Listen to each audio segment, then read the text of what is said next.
asalaamaaleykum téléspectateurs yi ñuy suivre à travers la NJ Fashion TV nuyu nañu leen ku ci nekk ci sa tur ak sa sant ñu ngi fii ci résidence La Dior accompagné de la moniteur de l'agence NJ ñu am mbégte ak contentement di ko dalal tey ci suñu plateau ma lay jox kàddu gi ne la Zal nuyul téléspectateurs yi lay seetaan. salaamaaleykum Rokhaya yaa ngi ci jàmm. maa ngi si jàmm alhamdulilah ginnaaw ma la bàyyee nga nuyu téléspectateurs yi lay seetaan mën nañu xam kan mooy Zal. waaw d'abord maa ngi lay jaajëfal ci invitation bi nga am di nuyu téléspectateurs yi ñu seetaan ñëpp kan mooy Zal sama tur dëgg nag mooy Saliou Ndiaye Zal mooy sama turu moniteur nekk moniteur ci agence NJ mode fashion dëkk Thiès. quartier Somme. quartier Somme Zal lan moo la dugal ci milieu mannequinat lu tax nga taamu milieu bi. Rokhaya laaj nga ma question bu doy waar loolu moom dama ci jël sama temps parce que xam nga mode nekk na loo xamante ni passion la man bi ma ci dugg mën naa ni aveuglement laa ci dugg parce que dama am sama benn xarit bu ma doon àndal moom mu nekkoon styliste ci benn agence mannequinat. ñu doon ànd tout le temps. ma doon ànd ak moom foofu nag temps yi sax maa ngi dawal Jakarta. ñu ànd foofu su ma demee gis gars yi li ñuy def man su ma demee suñu kër di ko répété ma xam ne ñii li ñuy def maa leen ko dàq ma ne noonu naa essayé après par la suite nag mu dem ba nekk passion ci man mu jaral ma bàyyi lu ne mën naa ni sax benn instant moo xaw a yàq sama jàng. moo xaw a yàq sa jàng passion bi mu dem ba ëpp ma doole dem ba ne bokk ci sama deret. d'accord ñaata at nga def ci milieu bi depuis ba nga ci duggee ba léegi ak ndax gis nga ci avancement aussi. waaw mën naa ni yàgguma ci def naa si lu ëpp 6 ans. non am na avancement parce que bi may débuté mën naa ni élève laa woon. d'accord élève laa woon te tey nekk naa moniteur dem naa ba mannequin lu mu professionnel. munoo def lu jéggi sama bët. maa ngi ciy sant yàlla bu baax. yaa ngi ciy sant yàlla bu baax loolu am na solo. mais Zal ci milieu mannequinat dafa nekk milieu bu complexe milieu boo xamante ne à chaque fois dañuy dégg ay trucs yu négatif maanaam du am dara lu positif yow nan ngay dundee loolu. waaw mais c'est vrai aduna moo demee noonu. xam nga nee nañu kër gu mag goo dem am na ñu naan cam. parce que ñuy baax ñu ngi baax ñuy bon ñu ngi bon. tey di nga dem ci agence fekk fa ay xale yu góor yu baax fekk fa ay xale yu góor yu bon ni mu amee. ay xale yu góor yu bon aussi ak ay xale yu jigéen yu bon ça dépend ci nit ki quoi parce que nit ki ni nga bëgg a mel noonu rek ngay mel quoi du nekk mannequin mooy tax nga bon non bon moom da nga koy indaale ñëw nekk ci mais munoo ñëw ci agence wala nga ñëw nekk mannequin mën a bon loolu moom mënul nekk. mënul nekk loolu dëgg la ñiy baax a ngi baax ba tey mais Zal xam nga jigéen sax bu nekkee ci milieu mannequinat mën nañ ko xaw a accepter tuuti mais damay dégg ñu naan góor buy dox moom mooy loolu dañ koy critiquer lu bari léegi yow soo nekkee ci podium tu entends tout ça yow loolu lan la lay def au fond de toi. waaw mais xam nga comme li ñu wax adduna moo demee noonu parce que Olof Njaay nee na ki ne sa ginnaaw mënul gis lu dul sa fëq tubay. tey ñu ni par exemple man damay jaar ci wax ji tey bu dee góor la dañ naan góor jigéen la. mais man sama àdduna bi ma nekkee mannequin ba tey musuma am écho boobu man ñu ni man ba xam Zal góor jigéen la loolu bu ñu la ko waxee c'est vis-à-vis de ton comportement parce que du ñu ni diw góor jigéen la ngay def yëfu jigéen kon tey ci loolu ñi lay wax ni la moom nga yow tax nga nit ñi jàpp ni loolu moo am. te amul mais am na ñoo xamante ni ay góor lañu da nga leen di xool da ngay xam ne ñii ay góor lañu te pourtant ay mannequin professionnel lañu mais nag mënut a ñàkk des fois yaa ma gën a xam daal mooy loolu. waaw lépp gi ci biir mais ñu ñëw ci wàllu moniteur bi nga xam ne ci nga nekk ndax dangaa jiite mbooloo nekkoon nga mannequin ba léegi mannequin nga mais yow jiite nga mbooloo ci agence su NJ mais loolu nan nga koy dundee parce que tamit ñu jiital la ci leneen dafa metti nan ngay dundee loolu. waaw mais. sant yàlla rek parce que ci li nga xam ni moom ngay jàngale bu la yàlla dimbalee nga jaar si jàng ba mën ko ba mën cee jàngale. nit nu mu mel facette bu mu munti am jikko bu mu munti am da ngay mën a def ak moom par exemple tey man nit ki il suffit que premier jour nga ñëw répétition ma xam nan laa lay caser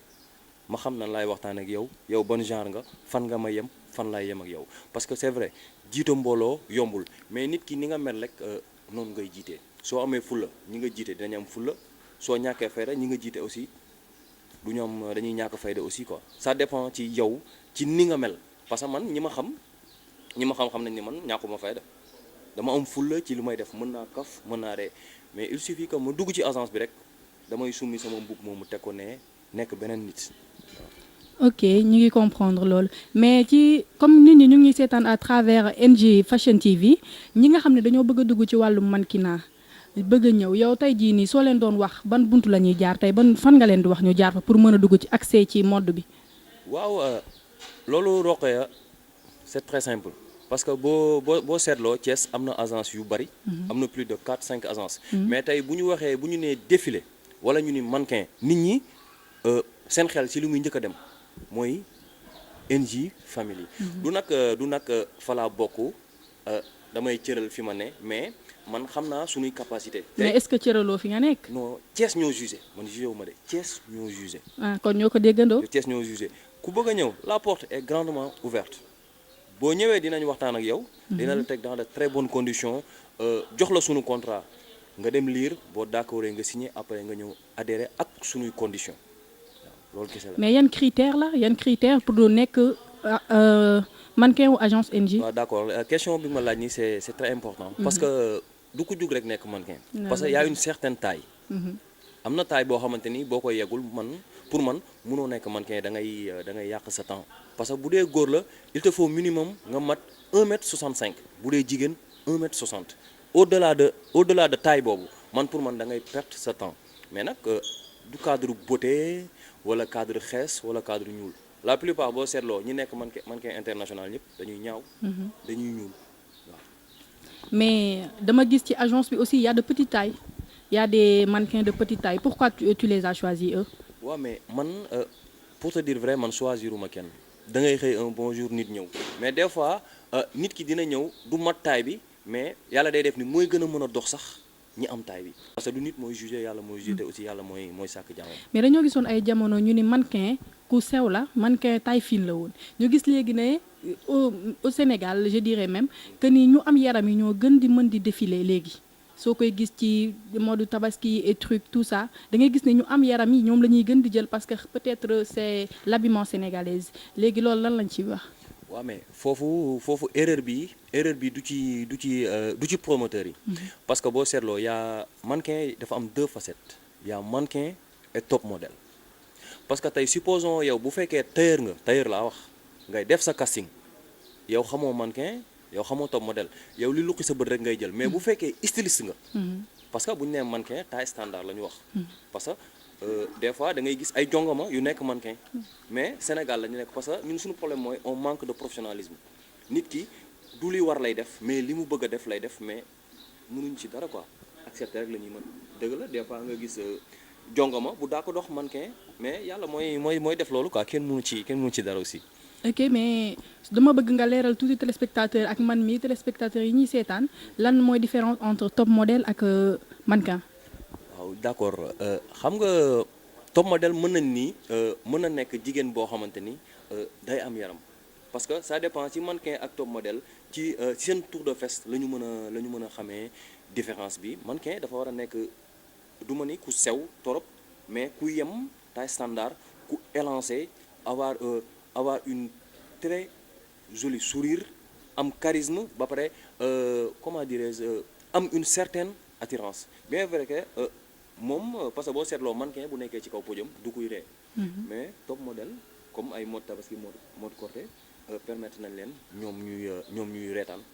parce que boo seetloo entre mannequin et top modèle y a une très grande différence ñoom ñaar bokkuñu sax quoi ni ñu leen formé bokkul quoi parce que bu fekkee top modèle nga yow mën nga bañ a yëg ci podium mais li ñu lay doyee mooy ay pose photo comme ça ay lifa mais mannequin c'est pour des revues c'est pas la même chose quoi Sénégal nag nous avons tendance à di jaawale di boole bëy yi ak xar yi. waaw loolu am na mais léegi man soo ma xoolee la laa lay jox top modèle wala mannequin. waaw mais mannequin parce que mën naa ni mën nga gën a wàññeeku aussi. kon ni mu ko waxee nee na mën naa wàññeeku kon yéen mannequin yi nga xam ne yéen a ngi seetaan à travers la NJ Fashion TV yéen a ko déggandoo nee na mannequin taille bu sew lañ si bëgg mais Zal damay dem Dakar di dégg ñu ne Thiès amul mannequin Thiès amul mënuñu défiler Thiès boo fi ñëwee mooy loolu yow en tant que moniteur lan nga gis ci loolu lan ngay wax waa Dakar quand même. waaw mais xam nga Dakar moom ñoom ñoo baaxee woo loolu soo nee mbër sax tey ñoom nee nañu Thiès amul mbër parce que Dakar ñoom ñoo teg seen bopp foofu mais ma wax la dara tey xoolal célébrité yi nga xam ni ay mannequin lañu ñu nekk ay international boo leen wax bu ñu la waxee seen origine Thiès lay doon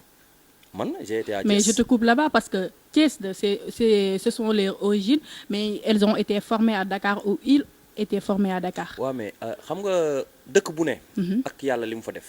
Thiès boo xoolee ci fànn bu ne Thiès dafa féete Dakar ginnaaw mais c'est vrai Dakar nag mooy capitalu Sénégal. Dakar mooy capitalu Sénégal c'est normal parce que salle yu baax yi fa la ne yenn moyens yi fa la ne parce que Thiès boo xoolee da ngay am sa projet duñ la si jàppale mais dañ lay jéem a faxasal mais comme li ma la wax tey comme par exemple man Thiès laa débuté def naa fi presque 1 an ma bàyyi dem def Dakar plus de 3 ans ma dem lépp lu ma soxla woon. ma xam ko fa mais dama ñëwaat Thiès tey te pourtant am na ay éléments yoo xamante ni Dakar lañ dëkk ñii Mbour lañ dëkk ba Kédougou dañuy ñëw fii pour di jàng si fii te man leer na ma leer ni waa Dakar yóbbuluñu leen dara bu ñu leen jàngalul ñoom. bu ñu jàngalul waa Dakar duñu leen jàngal puisque ñu ngi tase ci casting yi ci yenn défilé yu mag yi ñu ngi ciy tase ak ñoom mais maanaam namuñu dara quoi ñun vraiment. waaw mais dama seetlu aussi ne mannequin yu bari dañuy jóge Thiès di dem Dakar di fa suivre seen ambition seen li nga xam ne moom lañ gëm muy mannequinat mais loolu aussi tamit ça devient un problème parce que bu dee dañooy jóge fii di dem ba Dakar kon daa am loo nga xam ne amuñu ko fii moom lañ dem uti foofu. waaw mais c'est vrai ci li may njëkkee mooy comme seen télé bi NJ Fashion TV bi depuis bi ma nekkee mannequin pareil def na 6 ans mais lii mu ngi fi doog am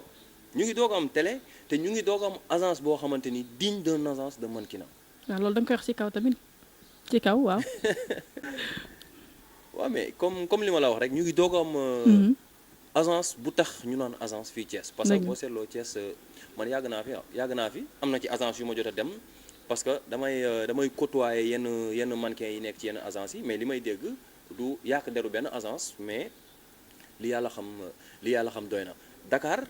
styliste yu mag yi fa lañ ne salle yu mag yi fa lañ ne défilé yu mag yi aussi fa lañ ne mais ñu ngi ñaan yàlla un jour ñu dem ba li nekk Dakar foofu yàgg dina mës a ñëw Thiès parce que waa Thiès yi nekk Thiès di dem Dakar ñuy xippi seen bët di xool te aussi promoteurs yi nekk Thiès doon créer événement di dem ba Dakar di fa jëlee ay mannequin léegi ñoom gisal nañ seen bopp ba bu ñu amatee événement dañuy jël ci waa Thiès yi bu yàggul dara Dakar dootuñu leen soxlaal dara incha allah. waaw mais dañ ne yàlla bay sa tool mais à chaque fois yéen a ngi wax naan d'ici peu mais foogoo ne ñun mannequin yi wala yéen moniteurs yi yéen a war a jug xeex loolu créer seen i défilé parce que dañuy constater aussi ici à Thiès que ni bu défilé amee balaa moo amaat mooy loolu nit ñi dañuy fàtte sax ne défilé amoon na mais foogoo ni ñun aussi ñoo war a jug xeex loolu. waaw mais ñoo ngi ci parce que boo seetloo comme li ma la wax sànq ci agence NJ Mode Fashion c'est le seul agence boo xamante ne en 1 an chaque 3 mois mu crée événement bu yàggul dara dem nañ fi place du souvenir. place du souvenir te ñun même léegi ñun bu ñu créer suñu événement dañuy am ay ay mannequins yu nekk de Dakar di woote pour ñëw bëgg a participer ci événement yooyu d'ici peu comme li ma la wax Dakar dootuñu ko namal dara. waaw mais ñu ñëw ci événement boobu nga wax ne moo xewoon Dakar événement boobu nan nga ko dundee ak ndax yow say mannequins ils ont réussi à défiler comme Dakar ou bien comme Paris Fashion Week. waaw événement boobu moom ça a été une réussite de 500%, je peux dire 500%, parce que préparé nañ leen ni ñu leen war a préparé bi ñu demee Dakar ñun jugé wuñu waa Dakar ñu jugé ak ci waa télé bi ak au niveau de l'internet parce que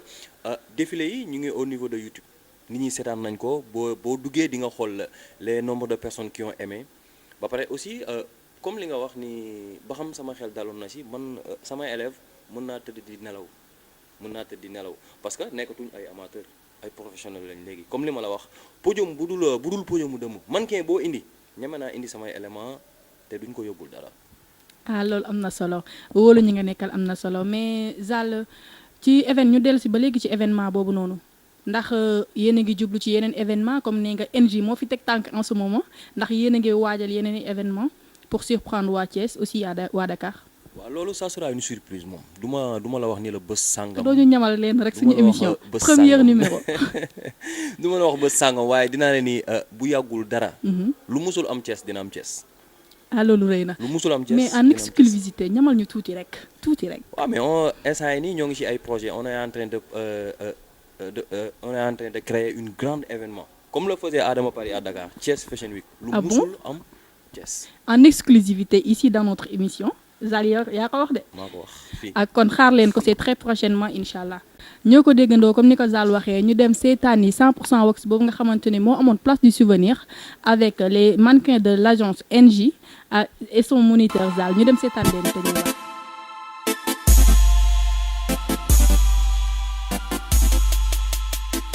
benn show ma ajouté mi ngi tudd Gina ba ma gisee ne man rek ajouté na boobu maa ngi bees fees aji guma mu fees dellu njool xees ba mel ni pima ma ni ko salut baby xale bi rafet nga mu ni ma gisoo dara nigga ba pare nga ma ni ko foo nekk walaay ma fekk la fa mu ni ma bul yàkkamti jëlal number bi call ma composé number bi toujours occupé ma ko ci face bi ku ne di kiffé ma def ko commentaire mais que je t'aime ma composé wat number bi aha mi ngi sonné boy bi ni ma love you need you I love you show bi ni ma love you need you I love my face I love my look I love my style bu ma toujours may sut nit foog nga naturel lépp doog a good doot ma wax ak benn gel ci sama Facebook I love my face I love my look I love my style bu ma toujours may sut nit foog nga naturel lépp doog a good doot ma wax ak benn gel ci sama Facebook Monday, brother thing I day, xana xam loo phénomène Facebook yi, xale yu ñaaw, ñaama bokku ñaaw, bëgg a make girls tax ñu changer profile, dan lay xooy maquillage paccawen, xañu cheveux naturel changer teint, ay boo xamul li ñuy nirool war naa ko ci yàlla hey. Oh na na na na na the comeback show. Oh na na na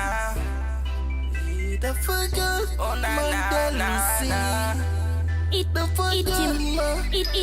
music. Legi the forget my Lucy. Oh na na na na the forget my Lucy. Legi the forget my Lucy. Oh na na na na Lucy. The comeback. Legi dafa jot ma teew récupérer li ma moom. The comeback. Yeah. The comeback. Legi dafa jot ma teew récupérer li ma moom. Boy talent bi du dañ foo nekk mu xañ la ni waxañ yaa doon rey léegi amatu loo bañ te dem naa nga bëgg nga bañ label bi juddu na bu yàgg mu ko xëccee teñ du dagg ngeen doon xeex démb moo màgg te gisuma ku may tee léegi dafa jot ma dellu si dafa jot ma dellu si léegi dafa jot ma dellu si dafa jot ma Lucy, the comeback. Léegi dafa jot ma teew récupérer li ma moom. The comeback. Léegi dafa jot ma teew récupérer li ma moom. ñu ngi toujours ci seen émission je suis ñu ànd ak suñu moniteur agence su NJ tey jii ñu ñëw di ko laaj ci ay questions yu important ci vie am et ci milieu mannequinat bi mu nekk seetaan nañ léegi seen vidéo yi nga xamante ne nii moom ngeen defoon fële ci place du souvenir ça a été exceptionnel mais mannequin yi bari boo nga xamante ne nii mais ñi ñëpp say élèves lañ daal. macha allah sant yàlla rek ñëpp samay élèves lañ ci agence bi lañ ne mais nag attention du ñëpp laay répété ndool parce que agence bi dafa am école. boo seetloo ñi def premier passage ñooñu ci école bi lañ ne. samay élèves ñoo leen yor muy bas ak maman ñoo leen di répétel dooso mais le reste mooy mag ñi man maa leen di répétel mais maay boole répétel ñëpp des fois bu ñu répété fait plus de 4 fois dañuy boole ñëpp ñëw def ay dernier réglage pour ñëpp. mais yow Zal da nga dëgër fit de yow nga bàyyi Thiès dem ba Dakar nga ni da ngeen fay organiser benn défilé mais pourquoi ça pourquoi ngeen dem ba Dakar da ngeen a bëgg a concurrence anteeg waa Dakar wala. non c'est pas une question de concurrence parce que ñoom duñu suñuy concurrent. mais kon est-ce que du truc complexe la kon da ngeen a complexé. du question complexe xam nga milieu mannequinat amul limite. amul limite ñun Sénégal lañ nekk fu ñu jàpp ni mën nañ fa am salle. dinañ fa def événement. Dakar la ñu njëkkee bientôt dinañu gis ci sous-région yi du question complexe du dara. kon dëgër fit la. non du dëgër fit aussi wóolu suñu bopp ak xam suñuy capacité. mais yéen ñu ngi wax sànq ba léegi ci nga xam ne agence yi nga xam ne ñoo am biir Thiès mais à chaque fois ñu ngi dégg NJ la ñuy dégg NJ est-ce que du yéen da ngeen a am moyens yi matériels yi wala pour mën a nekk toujours au devant de la scène. waaw mais xam nga nee nañu benn lam du kandang te sabar boo ko bëggee fecc faaw nga am cóol ak mbëng-mbëng am kay tëgg ak kay fecc ak ñay seetaan moyens yi ci la on a les moyens sant yàlla alhamdulilah ji ñaan yàlla mu yokk parce que agence boo bëggee limité wu ci agence doo dem faaw nga am label te car macha allah yàlla dimbale nañu label la ñu am du ma ni am nañ lépp nag mais utiwuñu leneen ci kenn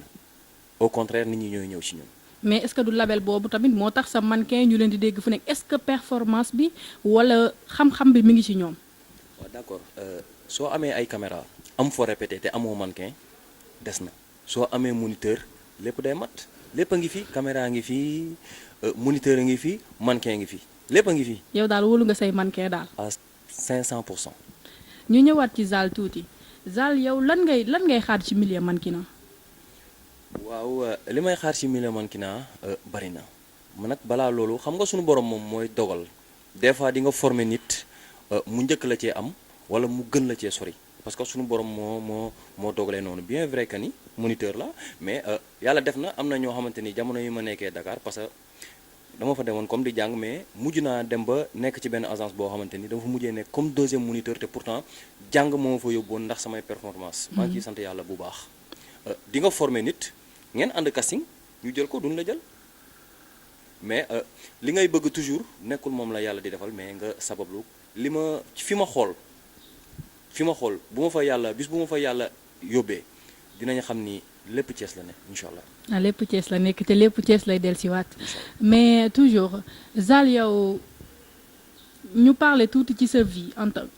mannequinat parfois dañuy wax ni juste pour le plaisir de le faire la yow à part milieu mannequinat bi est-ce que tu as d'autres choses à faire est-ce que am nga liggéey est-ce que am nga ci yeneen yooyu dox. waaw du ci mannequinat rek laa yem ci loolu damay ci conseiller tuuti ñi nga xam ne ñooy mannequin mannequinat bu mu la teree bàyyi sa jàng bu mu la teree bàyyi sa liggéey parce que passion la mosoo gis ku ñu dem ba ni am na jëkkër am doom mu ngi ci kaw podium amul yow jigéen boo amee jëkkër da ngay bàyyi yow góor aussi la même chose. parce que dafa am fu mu yem mosoo gis ku am 40 ans nekk mannequin amut par la suite boo seetloo ñi nekk mannequin bu ñu demee ba am yenn âge yi dañuy dugg ci télé yi wala ñu am ay yeneen liggéey comme ay nekk ay hôtesse de l'air. mais am na ñu bari dañuy bëgg a dugg ci milieu mannequinat man xam naa ci ay exemple mais dañuy peur parce que dañuy ragal parce que à chaque fois dañ leen daan. y a des chantages qu'on fait dedans am na ñu nga xamante ne dañ lay chantage pour nga percer ci milieu bi mais ñooñu nga xam ne dañoo tiit ndax loolu te lan nga leen di wax yow. waaw mais xam nga du ci milieu mannequinat kese liggéey boo gis comme li ñuy wax comme ni ko Sénégal di waxee am na promo canapé man ci li ma xam man de mosuma ko def te sama agence aussi ñun mosuñu ko def parce que ñun soxlaaluñu nit ki dara. ba tax ñu koy chantage ñun au contraire nit ñi ñooñu soxla ba ñëw ci ñun ku bëgg a ñëw ñëwal ak xel mu dal soxlawuñu dara lu nit di indi parce que boo xoolee ñun suñu agence ñi fa ne fayuñu weer fayuñu semaine bien vrai que da ngay war a ñëw répétition sax nga woote des fois nga woo NJ wala nga woo Zal awma transport nga ñëw ñu fay la sa transport ba pare di lay répéter te boo amee sa problème nga ñëw wax ko ñu fajal la ko boo feebaree ñu jël la en charge lu munti xew sa kër gars yi dañuy ñëw xam ni yow ci agence bi nga bokk li ma la bëgg a wax daal mooy ñun on est une famille. et on se comporte comme tel. exactement waaw loolu am na importance aussi mais ñi nga xamante ni aussi seeni parents ñoo d'accordul parce que milieu bi c'est un peu complexe on dit la vérité milieu bi du milieu bu nga xamante ni si ñëpp a ci war a bokk parce que aussi y a des risques milieu boo xamante ne mën nañ cee yàq sa der lu gaaw léegi parents yi aussi dañu gëm loolu yow loolu lan ngay wax parents yi nga xam ne ñu ngi lay seetaan ici. waaw mais c'est très important parce que gis nga nit ki su amee doomam lu baax rek la koy bëggal parce que comme li nga wax mannequin pour nga doon ko analphabète du nekk mannequin dof du nekk mannequin këx du nekk mannequin avant tout il faut être intelligent ba pare ce niveau d'étude mu bañ a nekk étude boo xamante ni mu limité parce que am na yenn astuces yoo xamante ne war nga ko mën a am war nga dégg français faut bien maîtriser la langue française ak l'anglais boo ci tegee beneen langue aussi baax na parents yi aussi wax nañ dëgg parce que bu ñu la nee sa doom bu nekkee mannequin bu dee jigéen caga la bu dee góor ñun la góor jigéen la da ngay tiit mais nag nit ki li tax ci liñ lay bàyyi nga ciy dem ñu wóolu la ci yow yaa koy wone parce que tey du ma ni ñu ni mannequin nga sa papa ak sa yaay bàyyi la nga dem seen xel dalu ci yow sax samedi nga génn tëdd ci fajar bu dee góor la yaa ngi naan sàngara yaa ngi tux yamba yaa ngi def ay wen xamul jigéen ñu naan ma ngay cagatoog mu ngay mbaraan ça devient un problème parce que nit ki sa parent yow yaay dalal xelam parce que sa papa wala sa yaay bëgg nañ seen doom bëgg goo xam te ne seen doom lu ne rek dañ leen siy jàppale. waa Zal nañu waxante dëgg nag yooyu ngay wax nii amul seen agence. comme genre li ngay wax homosexuel yeeg parce que yooyu ci mannequin yi lañ koy gis yu gën a bari xam nga milieu bi duma la ko nettali yooyu amul seen agence. waaw d'accord si télé laa ne nag du ma ci fenante nee naa la kër goo dem kër gu mag goo dem même ci kër diine yi am na ku ñu naan cam. waa Zal lan nga bëgg a wax foofu kon ça veut dire que seen agence yow dafa am yooyu. kër gi ñun suñu kër gi ñu ne kër sax laa koy wax kër NJ family kër gi amul ku bon ku fi ñëw yaa indaale sa bon te boo fi yàggee tuuti sax mbon dañ koy dindi ci yow. parce que ñun dañuy jàngale dañuy yar dañuy yiir parce que dañuy bañ ku ñu joxoñ.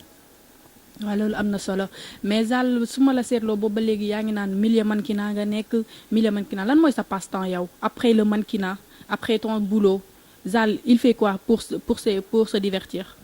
waaw man mooma pour te dire vrai man awma temps wu fo